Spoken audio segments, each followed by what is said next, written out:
Welcome back, and thank you so much for staying with Checkpoint. It's finally the second hour of the show, and let's evaluate the week's top developments. I'm joined by an esteemed roundtable filled with gentlemen well-versed in various matters. So asanteni sana for your time. Dr. Brian Mutie is joining us, an advocate and governance expert. Asante, I hope you had a fantastic week. Absolutely. Can't complain at all. Karibu sana.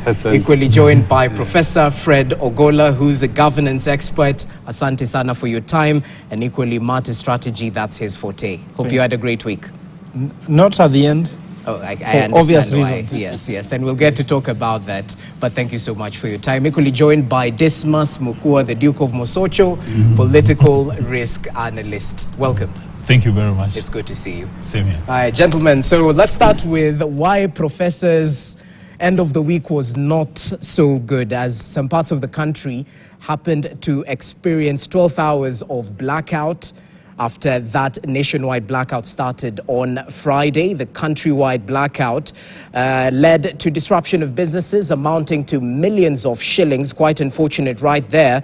And it wasn't just businesses that were affected. Critical infrastructure, talk of hospitals, were equally in the dark rather, and the impact could have been fatal. We just want to start with listening to what the CS in charge for energy and the CS in charge for transport had to say in reaction to the power blackout. Listen in. Yesterday at about 9:45 in the evening, we lost one generator, Lake Turkana wind generation, which you know is 310 megawatts.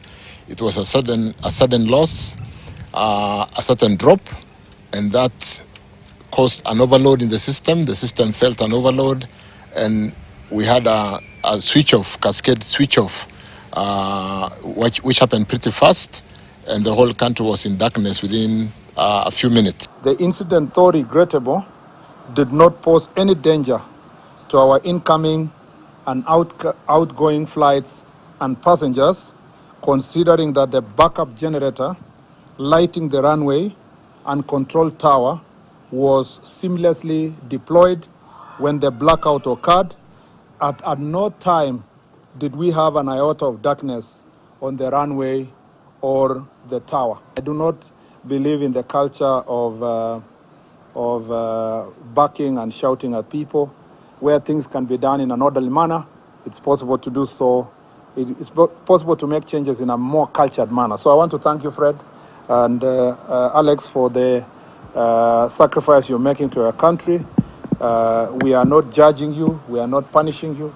We are just creating an opportunity for others to also try and see whether they can turn around the situation at the Kenya Airports Authority. Well, needless to say, in an ideal scenario, such major infrastructure, the airport, hospitals, you name it, should have contingencies in place for such power outages. So the main question is, gentlemen, who exactly slept on the job? Was it a failure of oversight? Are we looking at a lapse in planning, or perhaps an indication of a much deeper rooted problem within the system? Mokua, your reaction to what we saw? You know, when you sign a contract with Kenya Power, whether or not it's a postpaid or prepaid, there is an implied contract that they shall give you power on a 24-hour basis. And in the unlikely event that they don't have that capacity, they'll warn you way in advance. In more mature democracies, where people take responsibility, the power interruption warning is even given a year ahead.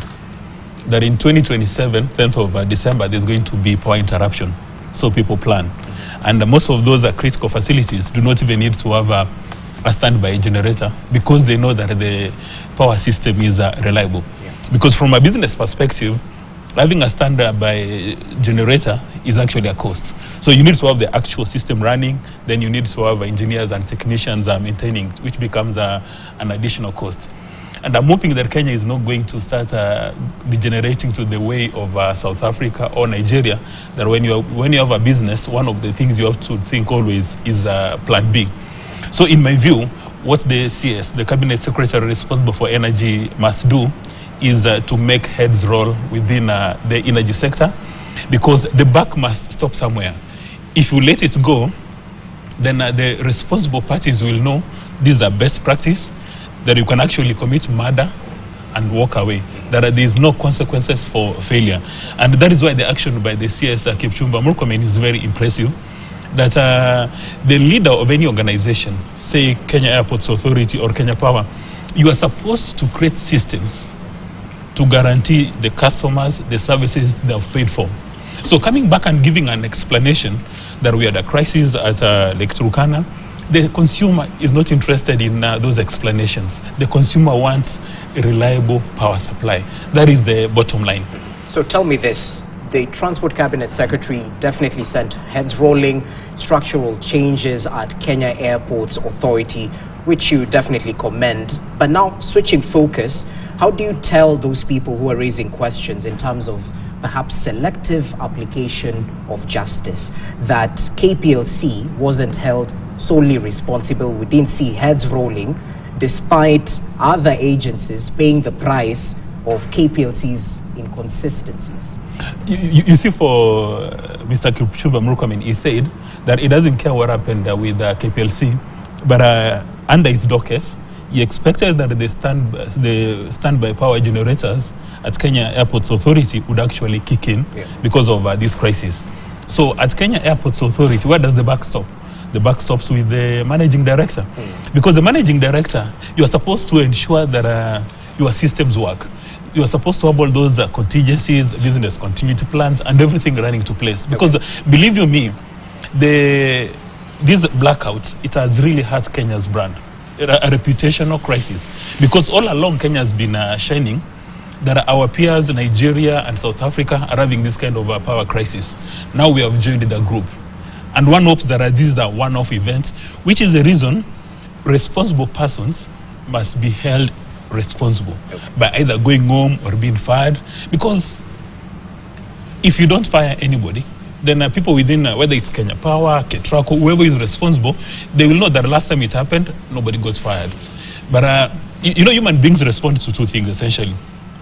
Pain and pleasure. So the guys who are responsible for this mistake, they must be inflicted with the highest level of pain. Interesting. Prof. Ogola, as you come in, how can an international airport be affected? That was one of the major questions in the last 24 to 48 hours. And for the millions of businesses that were affected in terms of revenue collection and whatnot, who is solely responsible? Where does the buck end? Yeah, first of all, let me put this thing into context. I was trying to analyze the economic implications of this, because being an economist, naturally you look at the economic implication. And yes. First of all, JK receives 8.8 million passengers a year. They receive 380 million kgs of cargo. At the same time, they have 298,212 aircraft movements in a year. Now, just translating into a day, that means that actually 25,000 passengers could not manage to come to JK at that time, or served the way they're supposed to be served. 1.5 million of cargo could not be managed, and around 720 aircraft movements could not take place during that time. I'm just talking about JK only. If you analyze those in numbers, remembering that the Kenya Airports Authority contributes 5.1% to the Kenyan national GDP. If you look at our GDP, you can imagine that if that was at stake, and of course the impression you talk about, this is serious. So if you ask, whom does the buck stop with? There are different bucks here. And I like what my brother said, that there's a buck on KAA. An international airport of that standard, you cannot even be allowed to become international airport if you don't have backup energy. I sit in boards of hospitals where people said people lost lives in hospitals. I would disagree with some people from Azimio who said some people died in hospital, they need to be paid. No, I ran a hospital. In fact, you cannot even get the certificate, the license to continue if you rely on 100% grid. You cannot be. Because lives are sick, babies are in the nurseries and the rest. So let us, as a nation, distill the truth and give people accurate information. So as far as I'm concerned, the buck in the end will stop with the president. The mismanagement in Kenya Kwanza starts from, for example, when the president was elected and he begins appointments. The CS Transport, he appointed him. The CS Energy appointed him. Then those people went and appointed people inside the parastatal where they sit. For example, there are over 18 parastatals sitting under Murkomen. There are over 19 parastatals sitting under Chirichiri. They made those changes. If you look at even the names of the people there, you can even tell we talk about inclusivity. But for me, I'm not even concerned about the tribal inclusivity. I'm concerned about competent inclusivity. Because if you are lacking competence inside an organization, even if you bring people from all tribes of Kenya to work there, it will go down. We are looking about inclusivity competence that needs to come in Kenya Kwanza.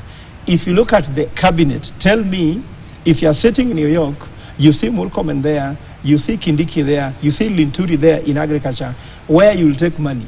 And you go compare to the one in Tanzania. So I'm trying to say the back stop with the president, the full back, but the different faces are there. Then I can tell you, on that day when there was power blackout, I was able to cut my hair in a kinyozi, which is based somewhere in Kawangware.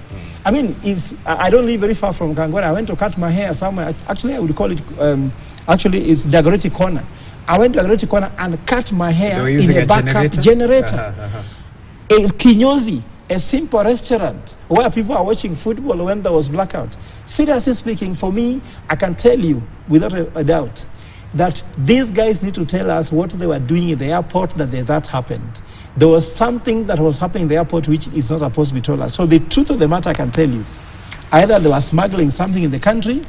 If I'm wrong, I'm going to put a demand letter because I stopped complaining to the MD of Kenya Airports Authority to give us right of explanation because the Constitution requires that you have a right to be given information. They have to explain to us which planes landed at that time.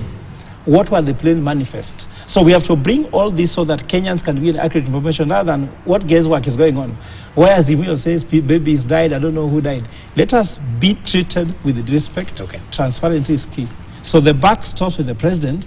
He has a government. A government needs to govern as a unit. You could see disconnect where Murkomen said in the evening that tomorrow by 9 a.m. I'll make a decision. It came at noon. Of course, the president made a statement in Kakamega saying they are working on the Kenya power. And then Churchill says, you know, those means disconnection. Even Kenya Kwanza needs education on communication. They are not even running as a government. They're just people inside the government, but it's not running as a government. So the government, I could say, radarless, clueless, and planless. Despite the reaction. We cannot be a reacting nation. In fact, anybody gets scared. And let me tell you shortly. Kenya has IBM, Google, big high-tech companies are coming to Kenya. 62% of Kenya GDP sits on the service sector, where even media is. That depends absolutely on good energy, reliable energy, secure and reliable cyberspace and internet. If you disrupt that thing, you make Kenya less competitive to other countries. And that's why we don't want comparison with Somalia. We cannot be compared with Somalia. We cannot be contrasted. Wakili, as you come in, is there legal redress for those businesses that were affected? Who do they turn to in terms of perhaps recovering the money that was stolen? Thank you so much, Jesse. First of all, at Article 28 of the Constitution, it stripes such kind of an outage strips Kenyans their dignity, and that's actually provided as part of the protections that are provided by the Constitution. That in the event such an example of a power outage happens, then Kenyans are, left bare, exposed, and therefore stripped of their dignity, and therefore that's something that's actually insulated by the Constitution itself. When you look also at Article 43, it's a socio-economic right that Kenyans are given, and therefore that insulation also is provided by the legal framework, which we call the Grand Norm or the Constitution of Kenya. And therefore, when you look also at Article 46, it's about consumer protection.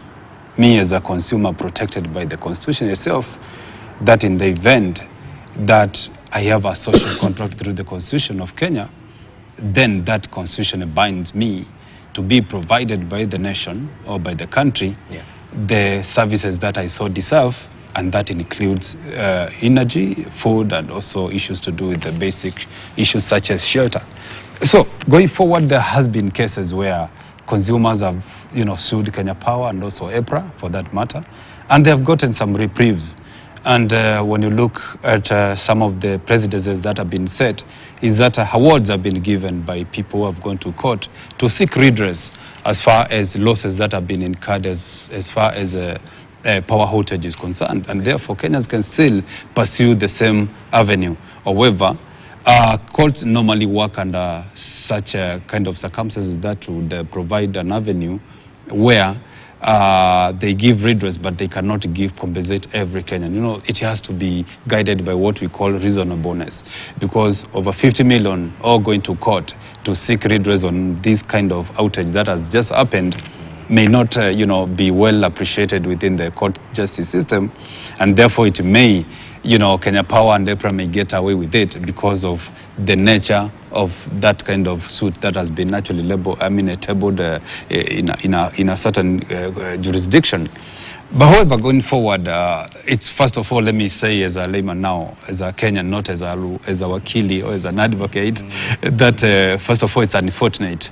And running a government, first of all, is not easy. And this is not the first time that we are having a blackout or brownout happening.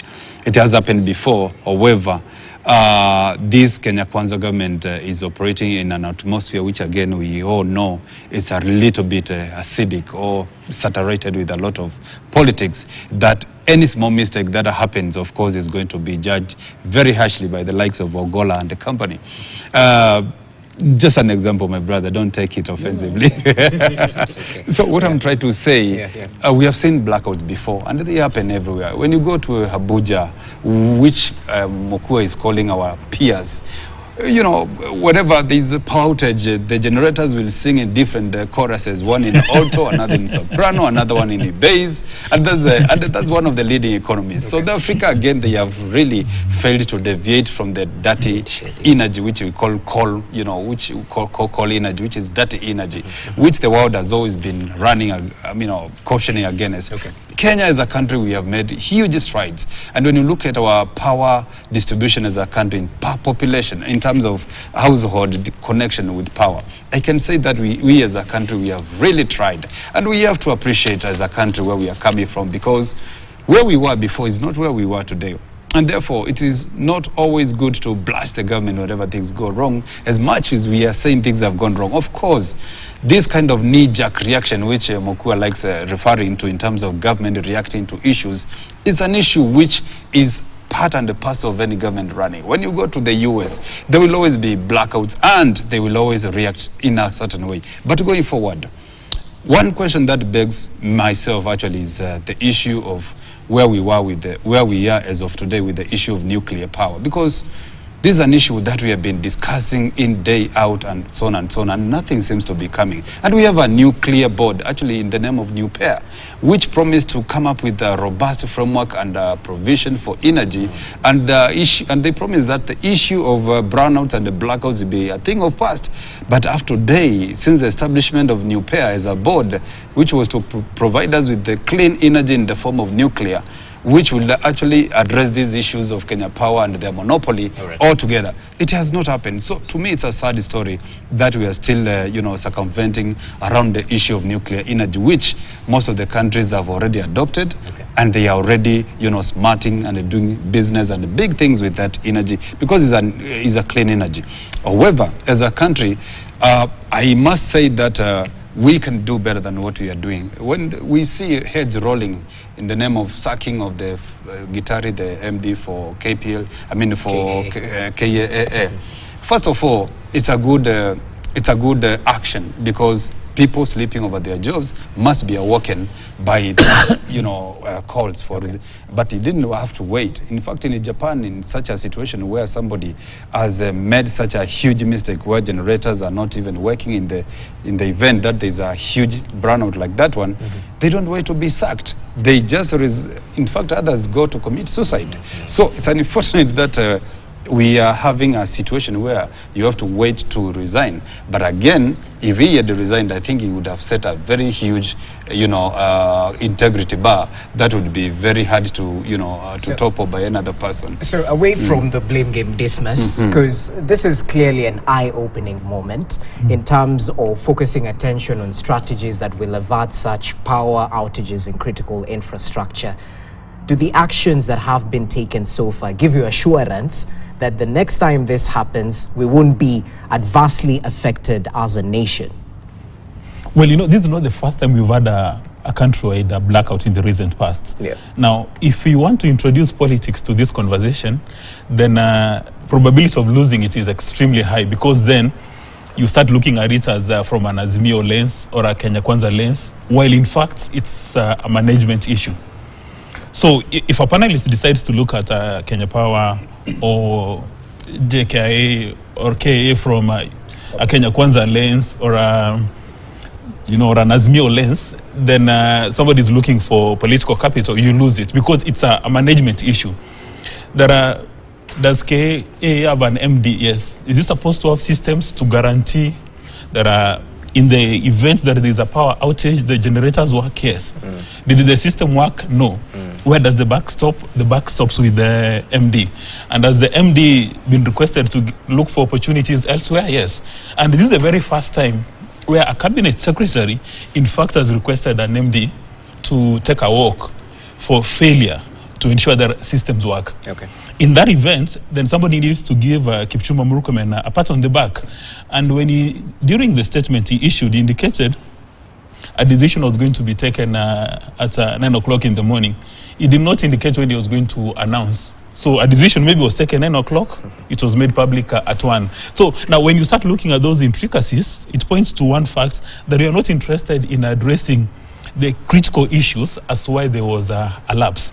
And for me, going forward, I would hope that Mr. Murkomen doesn't stop at management changes. Okay. That in fact there is a special audit done to find out what exactly happened. You recall he mentioned some generators were installed, I think 2 years ago. They have not yet been commissioned. Yeah. So there must be a very special, elaborate audit to find out where does the buck stop? Because the MD is supposed to offer global leadership, but who is that technician? Who is that engineer who slept on the job? That is very critical.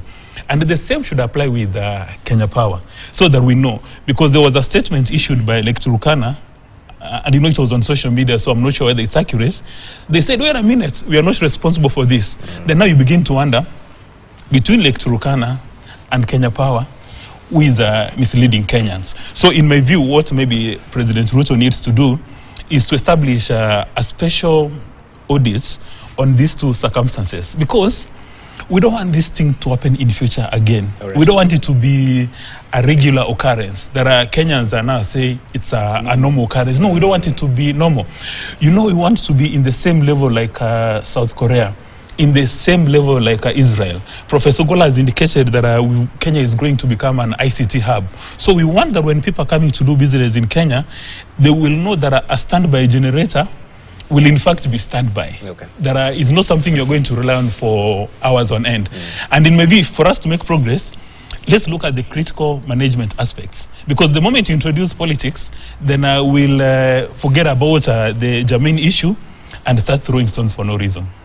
Well, I don't know if we should shift to politics. So, Gola, just last comment. Just briefly, yeah. Mine is, let me tell you, I did analysis on funds. Nigeria is a very big population. Ghana, those are very big population countries, if you like.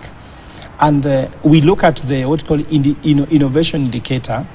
The innovation indicator for Kenya is much higher than Nigeria, Ghana, Ethiopia, Tanzania, Uganda. And we try to ask, what is the main thing driving the innovation indicator? And there are two things. One is stable Kenya Power. And then two was the broadband technology which Kibaki launched. And I would like to urge the Kenya Kwanza government, if I was president, I could have done analysis and found which are the nascent sectors that can actually take this economy to the next level, and find how can they be supported with reliable, let's say, energy, reliable internet, but also safe cyberspace. Because remember last time, and he's telling us not to talk about the president. Look, Shakahola, reaction, isn't it? We saw the cyber attack in Kenya. That was a reaction again. That one we are still holding. Now we are moved now to disruption of internet, of electricity. You saw comments coming from Kenya Power, oh, we get power from Uganda, oh, it is, look. There's no truth here. That's why me and trying to say we have to put a demand letter so that we can have the truth being declared. If they don't give the truth, the court should demand that they give us the truth, because the Constitution requires that. And for me, this should not be politicized. This matter is a matter of national security. Because I saw some comment on Twitter, people saying, I'll go work on it if Kenya Power. You know, people start moving for if Kenya Power, if. We cannot have an if economy. We must have an economy which is assured. In fact, the stability in the economic shows that there are some fundamentals that any investor, any business person trying to do knows work. For example, kids will start saying, I'll finish assignment if Kenya Power behaves. I'll do for you that work if Kenya Power does. I was talking to some of my contacts, they're telling me, Fred, I can submit that thing guaranteed on Monday if. You see, the if economy is the reason why Somalia remains an if economy, a country like Sudan remains if economy. Kenya is now a middle income economy. We cannot be taken back to a third world economy which operates under if economy. We are beyond that. Okay, gentlemen, and I know we've spoken about not putting politics into matters power, but let's speak about politics, because President Ruto...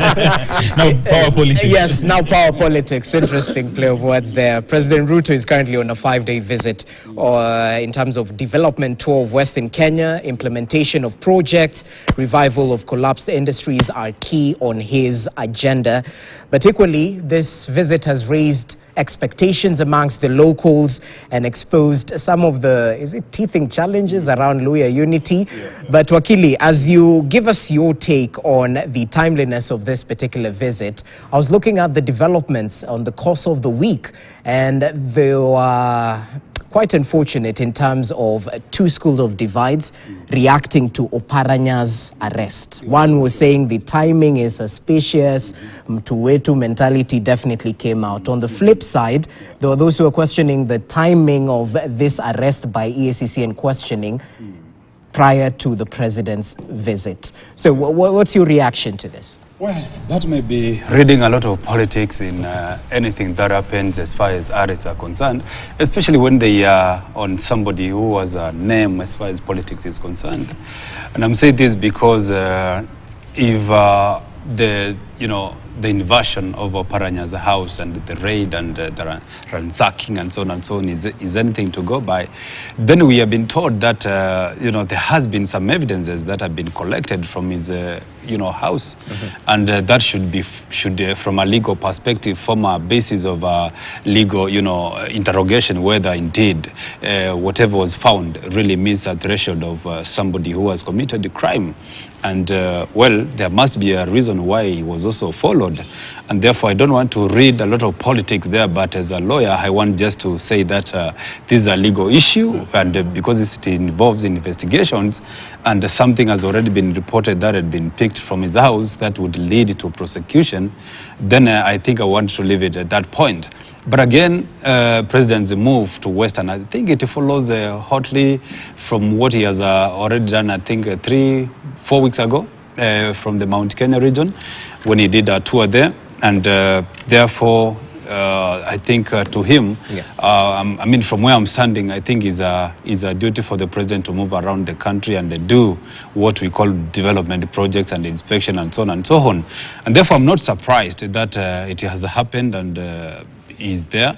First of all, I want to say that this is part of his duty as a national leader. Secondly, the president is a unifying factor. The Luhya community itself, forget about the Kenyans, the other parts of the country, Luhya nation itself has been a divided nation. And therefore, when you look at the supremacy battles that have been naturally coming out of the western frontier, the likes of Oparanya, not seeing the same in the same page with the Mudavadi, the leader of cabinet, and also the head of speaker Bana Wetangula. I think those are key leaders who if the president hears that there's a sort of division, he must run there and perhaps see how to seal those loopholes, because at the end of the day, come 2027, he would want, or he would salivate for what we call a united Western frontier in terms of a vote basket. Right. And therefore, to me, whether he's going there to launch the, Chemili, the Moroni, and to revive the, the almost dead sugar industry, which is actually predominantly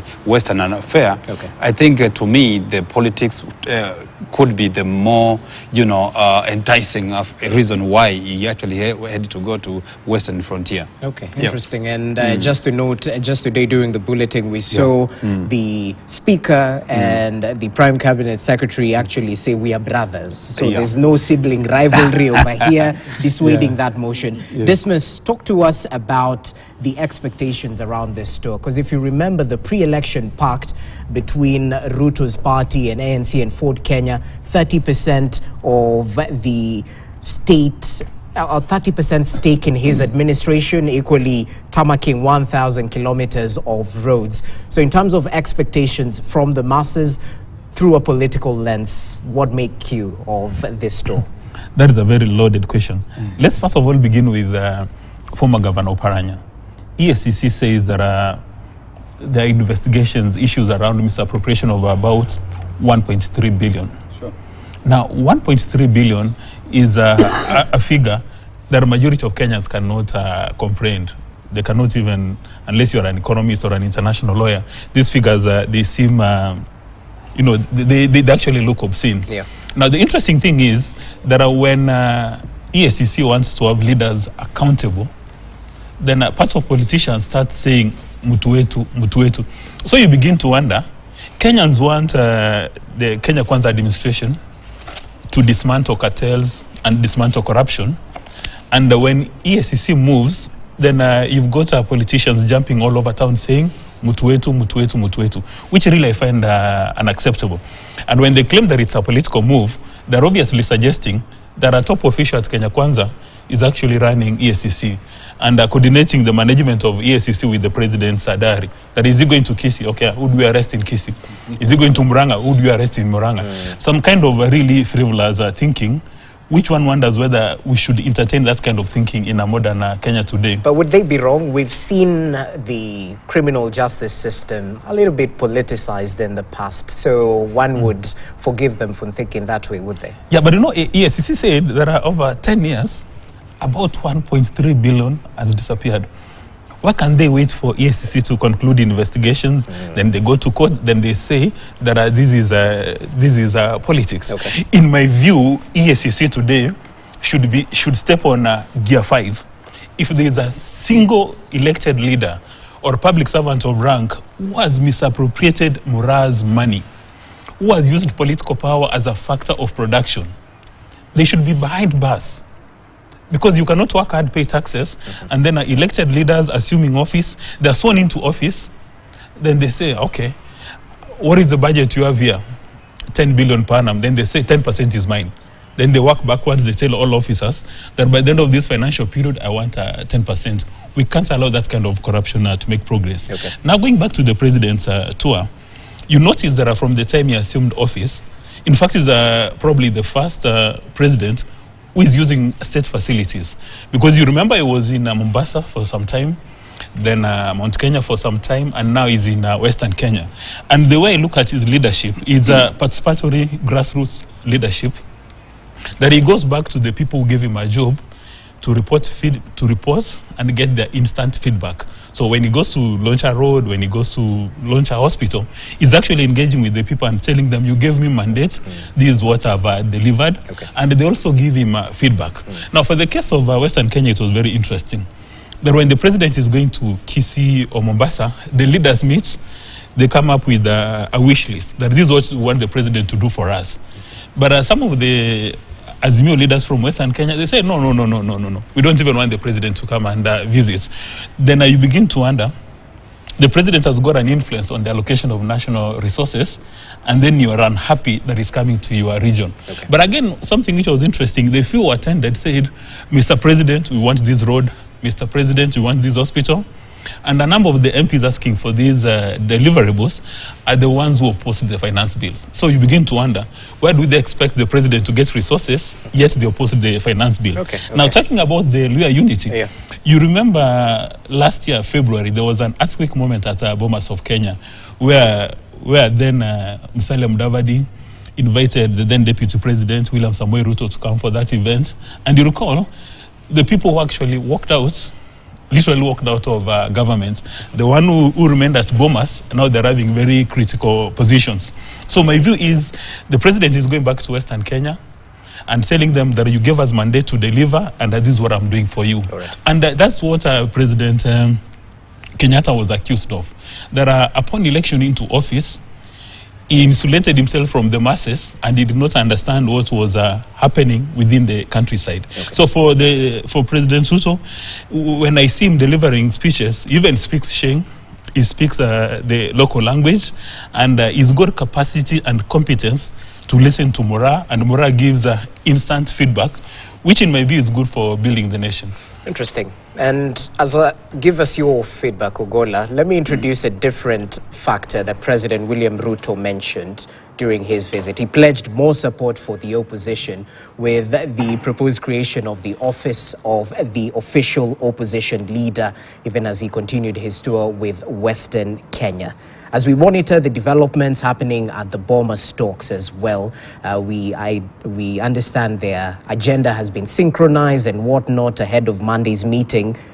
Are we at a constitutional moment as a country? Because we've equally seen a group of eminent persons meet today under PLO Lumumba saying 13 years ever since the constitution was promulgated, it's due time to take a look at certain tenets that might not be working as well. What say you about this?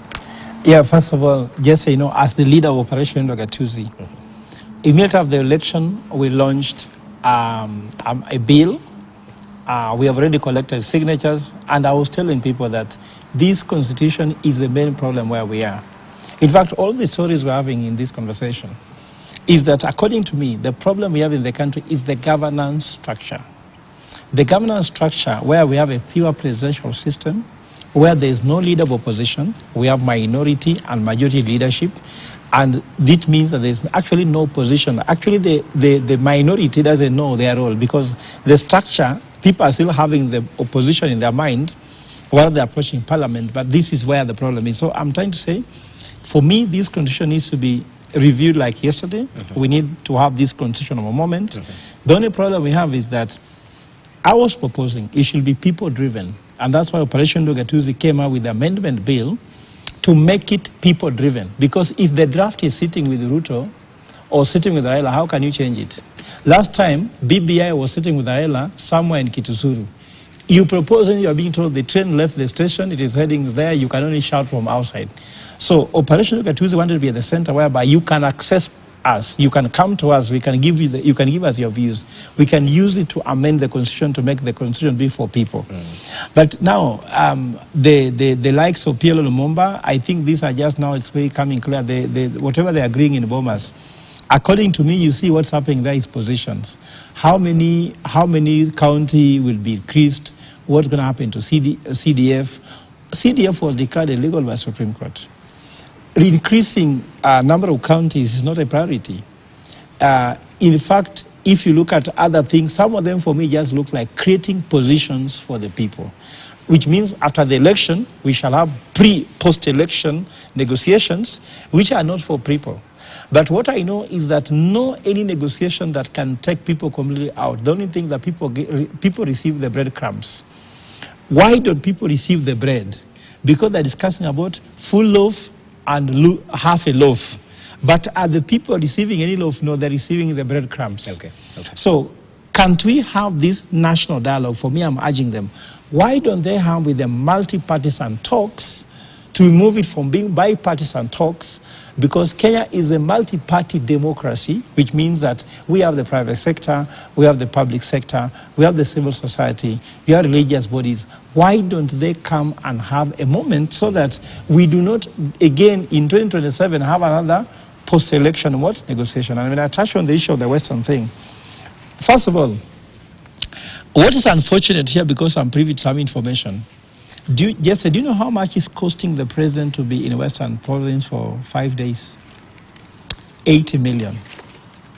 And in this 80 million, I have a factor. I was just analyzing here by realizing that he launched a market, isn't it, which is less than 10 million. And then tomorrow, I think he's launching a TVET laboratory, which is more than 5 million. Let me ask you, if you are the president, if I was president, I don't have to spend 80 million to launch here 10 million project, 5 million project. The money we are doing, what I can tell you is that this is a campaign mode. There is no development. Don't tell me about symbol of unity. Symbol of unity, what? You don't have to go to Western to be a symbol of unity. Kibaki was a symbol of unity. Kenya Kwanza has taken us back to a campaign mode. Raila was in Kitagala, this guy was in Western. I can tell you, we are back to a campaign mode. There's a campaign going on in 2027. Kenyans are being deceived. We are doing visits. We are uniting the country. Right. This country is very united. Other things are just a hogwash. There is no country in the world where the president spends more time on top of a car and they have development. And that's why, for me, I'm concerned about the following. What were the pledges for Kenya Kwanza? What are the priorities of the country? Are they turning around the dollar, which is happening very badly against the Kenya shillings? Okay. Are we growing the economy? Is there a cost of living? Are people affording life? Are we creating jobs for young people? Are we making the economy more vibrant? Are we making Kenya have a better reputation to bring more investors coming to the country? I'm not concerned about going to Western Kenya, spending 80 million shillings for your trip, and launching a 15 million project. I don't have any sympathy for that. Well, I don't know if that's speculation in terms of 80 million. No. Because you go and check what it cost even that chopper on air per hour. Go and check it. Okay, interesting. It's across that. It's close to that figure. Well, he's the economist here. Anyway, we'll take your word for it. Yeah. Muti, as you come in, perhaps let's speak about what exactly is happening at Bomas. From a political lens, it seems the noise outside might indicate that there's not much of political goodwill. I think it was the deputy president on Monday speaking at Indukambani, mentioning that nothing will come out of this talks. In fact, Kalonzo might be duped. Yeah. And to make matters worse, Raila has already negotiated his own deal with the president, allegedly. That's not allegation, because that came straight from the mouth of the DP, whom we can say is an authority. So to me, I want to believe the same. So I was there in that meeting, and I had it firsthand. First of all, the Bomas, I want to call it a Bomas, bipartisan talk conference. It's an opportunity that Kenyans have been yearning. However, it has not taken the direction that Kenyans really wanted, because as much as we are talking about the 5-point agenda that has been agreed upon, or which were brought by each party, and then they were able to have a pre-conference to agree on what are the key issues. The key issues are yet to be agreed, and we are yet to be told what have they, at that pre-conference, what have they agreed in terms of these are the key ingredients of our discussion. So that is yet to come. Secondly, we may find ourselves having diluted, this kind of desk, because Kenyans are not having a keen interest on the outcome of that table, of whatever comes from that discussion, as opposed to before. And I think, first of all, it all depends on the team composition, because when you listen to Azimio, they are saying that they were given, is it team D or team C? When Azimio provided team A, and that already waters down. It dilutes the whole essence of that meeting. Secondly, the issues that are being discussed there, truly, they are key pertinent issues. But when I checked at the 5 plus the 5 from either side on those issues, only 2 issues were Kenya-centric, let me put it that way, in the sense that the issue of cost of living, which has been given a very low berth by especially the government, which is saying that we are already addressing this issue administratively by the way we are doing our taxation issues, the way we are, addressing this in terms of your balance of trade through imports and exports and so on and so on. So that one has been given a low berth by either side. Secondly, the issue of inclusivity. That's only the issue that I can feel as a Kenyan. Yes, these are pertinent Kenya-centric issue. that is directly goes to the interests of the people. But the other issues which I hate, if I may call it that way, the issue of IBC, opening the server,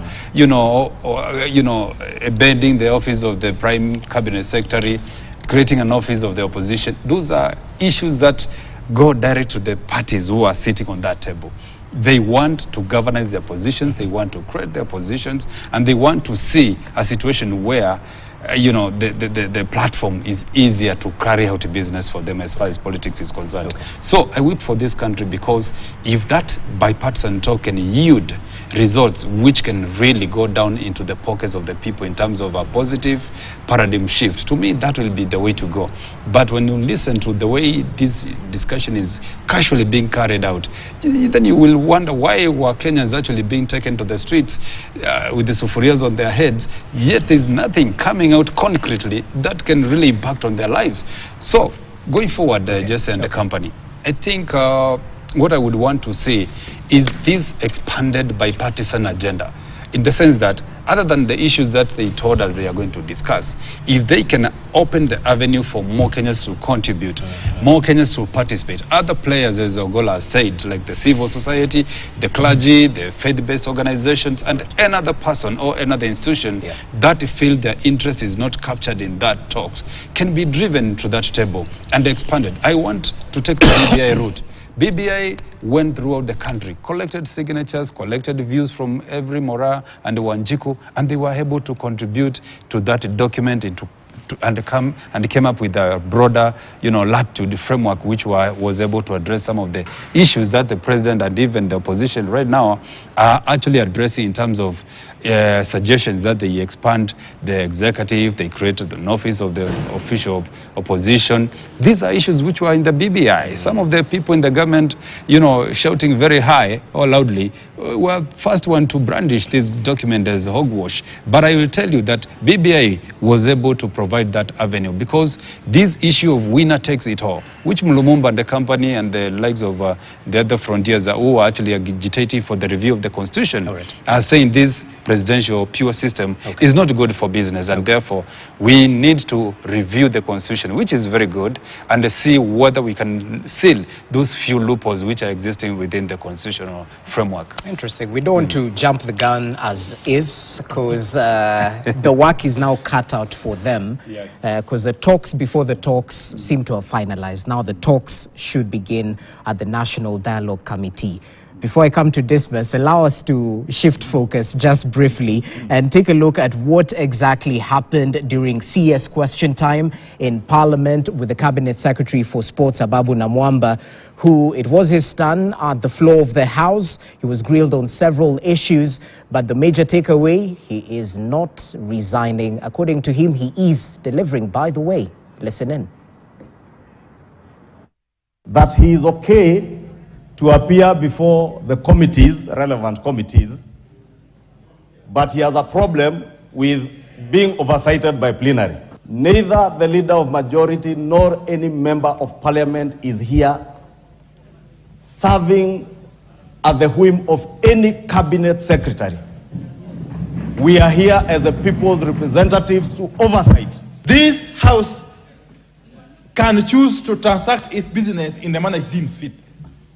It is not for anybody else to direct it how to go about transacting its business, including the business of inviting people. We did not give them the privilege to walk into this house.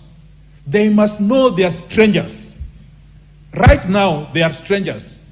And at best, they can only be witnesses, whom we summon from time to time in our own wisdom. I found this letter rather condescending to the institution of parliament. And when a minister says that we are raising issues on hearsay, about hearsays, and say that what we are doing here, we are purporting. We are purporting to do the things that we are doing here. We are purporting. And to allow this witness to write to the speaker, where is even the protocol of writing to the speakers of the houses? There is absolutely no sufficient ground that would cause my resignation, because I believe I am performing exemplary well. Okay, the CS definitely mentioned he won't resign after being confronted with claims of neglecting athletes, and apologized for that letter in which he claimed the lawmakers were acting on hearsay. So, Dismas, Talanta Hela is not Talanta Hewa. The CS mentioned it will be up and running by the end of this year. What's your reaction generally to the CS question time? Was what was envisioned actually being implemented as is? Are the answers forthcoming to a point that we actually find clarification on the issues the CSs are put to task on? The session in reference, in my view, is a breath of fresh air from the National Assembly, and this demonstrates how a presidential system works. That when a cabinet secretary goes to the National Assembly, he is facing questions from both the minority leadership and the majority leadership. And the majority leadership is not necessarily defending a cabinet secretary because they come from the same coalition. That it's the members of the National Assembly acting in unison in the interest of morale and putting the cabinet secretaries to task. Obviously, the speaker indicated that the letter done by Ababu Namwamba was a bit condescending. And the first thing he did, he said, Honorable Ababu Namwamba, before we make progress, you must offer an apology, which in my view is a good thing.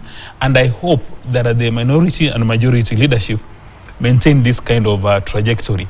That when a cabinet secretary goes to the National Assembly, it's not just, for lack of a better word, that it's not a PR play, that the cabinet secretary knows that whether or not he delivers, Kenya Kwanza MPs are going to defend him, and then Azimio are going to give him a beating. This is a very good thing. And then talking about Talanta Hewa or Hela, briefly, it would be really sad that a cabinet secretary misled the president into launching a product which does not, in fact, exist. And in my view, that again requires a special consideration, because we don't want any public servant of rank misleading the president, and even never mind misleading the president. There are so many Kenyan youth who've got faith and confidence in this app, so if they access the app and then they find it's blocked, then it's really unacceptable. Just a second to touch on an issue of leadership. If President Ruto desires that his leadership policy and philosophy is meet the people tour, then let him meet the people on these tours on a 24-hour basis. I don't believe there's anybody who has got capacity to tell President Ruto on how to manage Kenya, how to run Kenya. You know, in the start of management, every single leader has got his leadership philosophy. Others would like to go to State House, have tea, coffee, and maybe whiskey 24 hours. But if President Ruto has decided, I'll spend 50% of my time meeting with my employers, Moraz and Wanjikos, and presenting my scorecard, I don't understand why anybody should be nervous about the way the president is behaving. And when he goes to Western Kenya and he says, we promised you when we were campaigning with Honorable Musalia Mudavadi and Honorable Wetangula that there's going to be a 30% allocation and I'm coming to fulfill my promise. Why would anybody be unhappy that the president is going there for 5 days? In fact, I want, when the president is done with Western Kenya, to go to Kisii for 5 days, to go to Northeastern for another 5 days, to go to Turkana for another 5 days, so that Kenya goes to where we are looking. You know, we are saying let's position Kenya to attract FDI, to create employment opportunities, to increase our exports. This will happen when we have a leader who is hands-on and driving our national and public interest. Prof. Well, first of all, on Ababu Namwamba, if he's told being resigned because he's not delivering, which cabinet secretary is delivering? Because you see, I don't understand, because the entire Kenya Kwanza cabinet is not delivering. Go to health. Sorry. We use numbers. The transition was today done in statistics or done in nation today. Even Standard did it. What's the primary school, secondary school, university transition? They have defunded education. Is Machogu delivering? Which scorecard will you give him? Linturi in agriculture. What's happening there? Tire mess. Trade, Moses Kuria. Go and talk about Kindiki. Insecurity is the order of the day. But they signed performance contracts. Yeah. No, it does not matter. They were even late at the signing. And they have not apologized the way the president said they should apologize. Okay. The most corrupt ministry in Kenya is internal security, followed by health. They have not even resigned. Money is being lost. So according to me, if you want to go target Ababu na Mwamba, tell me who's delivering, because somebody should deliver so that somebody who is not delivering is taken out. Okay. If you have 11 players in the field, none of them is, the defenders are scoring against ourselves, strikers cannot score a goal. If you replace them, what's the reason of replacing them when there's no one delivering and leave others on the pitch? If the entire cabinet is not delivering, let them go home fast, all of them. The president was given what's called a skunk, because you talk about the issue of the team that was taken to Bomas. What about the team in the cabinet? That is Team C for Kenya. The most qualified people in Kenya are not the cabinet. The most qualified people are outside talking about the people who are in cabinet. So according to me, delivery, if delivery is the reason why people should stay in power or in the cabinet, let that cut across all the sectors in government, not even the cabinet, but all parastatals, all arms of government, they should be concerned about delivery. Right. So for me, that is critical. And just to maybe just mention something short. Sure. I'm so shocked that in Bomas, the Kenya Kwanza government has issues, because it is Azimio that went to the streets to demand certain things. Then how comes the people who didn't go to the street also have claims? And then secondly, why is it that the Mamboga who are carrying sofrias on their head are not in Bomas? For me, it tells you that Bomas is still not what we think. We can be brainwashed to be a moment than not. Then remember that BBI failed because other political parties were put aside, because Raila and Uhuru met and they did a handshake, and they formed the Bomas. Why didn't we bring all stakeholders in that thing? So according to me, if things don't go wrong, they start wrong. Let us start this right. Mutie, briefly. First of all, I want to say, from our governance perspective, any administration that comes into office, it uses its first 12 months to set up systems and structures of governance to create a platform where it would be able to execute its mandate and its manifesto in terms of its implementation. So from where I'm seated, I would say Kenya Kwanza is still its nascent in terms of its formation, in the sense that it's a baby which is starting now to stand and start walking. Because when you look at the way we are judging the government as of today, perhaps I may say it is a bit harsh, and considering that it is starting from a situation where it was competitive elections and there was a lot of economic disruption, which needed now a team sitting down and setting up the structures to take off the economy from where it was to where now it is being perceived to be heading. And from where I'm seated, from a governance perspective, I don't want to be, to act as government spokesman, but from all the indicators, socioeconomic indicators and all governance indicators that we can use elsewhere in the world, I will tell you for sure that the country has started showing signs of recovery and takeoff in terms of economic growth.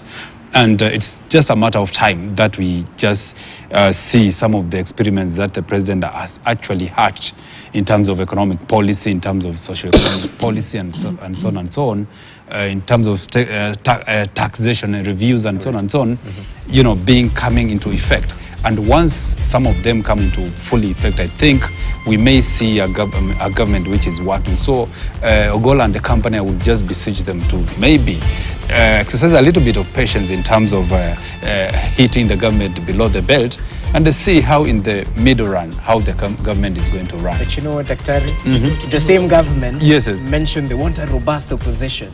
So when the opposition is putting it in check, calling out the inconsistencies, we can't say they're being too tough. And exactly the reason why the president himself made the reviews for the standing orders for members of cabinet to be able to come to parliament to answer questions about their performance. And that's why Ababu na Mwamba is struggling to tell Kenyans what he has done with his docket. Gentlemen, we have to finish. This must.